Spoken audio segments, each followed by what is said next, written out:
किसी ने बड़े कमाल की बात कही है कि तहजीब कपड़ों से नहीं संस्कारों से आती है। तो नमस्कार दोस्तों, मेरा नाम है सौम्या और आज एक छोटी सी कहानी के साथ मैं आप सभी के सामने आई हूँ। ये कहानी है एक वृद्ध व्यक्ति की जो अपने बेटे बहू के घर रहने के लिए शहर आते हैं। छोटे से घर में बेटे बहू के अलावा एक 4 वर्षीय पोता भी साथ रहता है। उम्र के इस पड़ाव में एक शारीरिक कमजोरी की वजह से उन्होंने सोचा कि क्यों ना कुछ दिन अपने बेटे के घर हंसी खुशी रह के आता हूँ। तो वे चले आए। अब वे इतने कमजोर हो चुके थे कि उनके हाथ पैर में कपकपी होने लगी थी और उन्हें सही से दिखाई भी नहीं देता था। इस शारीरिक कमजोरी की वजह से उनको खाने पीने में भी कई दिक्कतों का सामना करना पड़ता था। जैसे कभी कभी मटर के दाने उनकी चम्मच से निकलकर फर्श पर बिखर जाते, तो कभी कभी हाथों से दूध छलक कर टेबल पर गिर जाता। बेटे बहू ने 1-2 दिन तो ये सारी चीजें बड़ी अच्छे से सहन कर ली, पर अब उनसे अपने पिता की ये चीजें सहन नहीं हो रही थी। उनको अब चिढ़ होने लगी थी।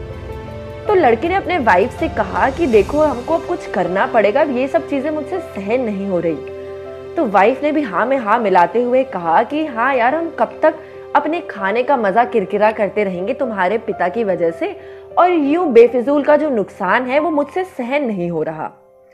उन दोनों ने कुछ तो भी सुलह करी और अगले दिन खाने का जब वक्त हुआ, एक पुरानी सी टेबल को कमरे के कोने में लगा दिया और अपने पिता से बोला कि पिताजी, अब आप यहीं बैठकर भोजन करा करिएगा। पिताजी को कुछ समझ नहीं आया, लेकिन उन्होंने कुछ कहा नहीं और वे उसी दिन से अकेले बैठकर अपना भोजन उस किनारे वाली टेबल पर किया करते थे।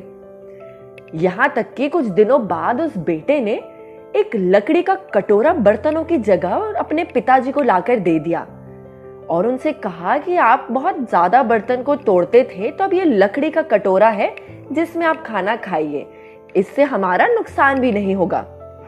पिताजी को ये बात बहुत अजीब लगी, पर वे अब भी शांत रहे। अगर कभी कुछ मेहमान घर में आते तो वे सब साथ बैठकर उस डाइनिंग टेबल पर भोजन किया करते, पर तब भी पिताजी उस किनारे वाली टेबल पर अकेले बैठकर भोजन किया करते। मेहमानों को यह चीज देखकर बहुत आश्चर्य होता कि यह परिवार इतना पढ़ा लिखा है, पर अपने बुजुर्ग पिता के साथ ये किस तरीके का व्यवहार कर रहे हैं। कभी कभी तो उनके आंखों से आंसू भी आ जाते, पर वो जो बेटे बहू थे उनका मन पिघलता ही नहीं। वे छोटी सी छोटी गलती पर भी उस बुजुर्ग को ढेरों बातें सुना दिया करते। और जो 4 वर्षीय पोता था वो यह सब बड़े ही ध्यान से देखता और अपनी चीजों में मस्त हो जाता। एक दिन खाने से पहले उस छोटे से बालक ने जमीन पर बैठकर कुछ बनाना शुरू किया, जिस पर उसके पिता ने पूछा कि तुम क्या बना रहे हो। इस पर उस बच्चे ने बड़ी ही मासूमियत के साथ उत्तर दिया कि अरे पिताजी, मैं तो आप लोगों के लिए एक लकड़ी का कटोरा बना रहा हूं, ताकि जब मैं बड़ा हो जाऊं तो आप लोग इसमें खाना खा सके। और वह पुनः अपने काम में लग गया। पर इस बात का उसके माता पिता पर बहुत गहरा असर हुआ। उनके मुंह से कुछ शब्द तो नहीं निकला, पर उनकी आंखों से आंसू बहने लगे। वे दोनों बिना ही कुछ बोले समझ गए थे कि अब उन्हें क्या करना है। और उसी रात वे दोनों अपने बूढ़े पिताजी के पास गए और उनसे माफी मांगकर उनको वापस डाइनिंग टेबल पर ले आए और फिर कभी भी उनके साथ अभद्र व्यवहार नहीं किया।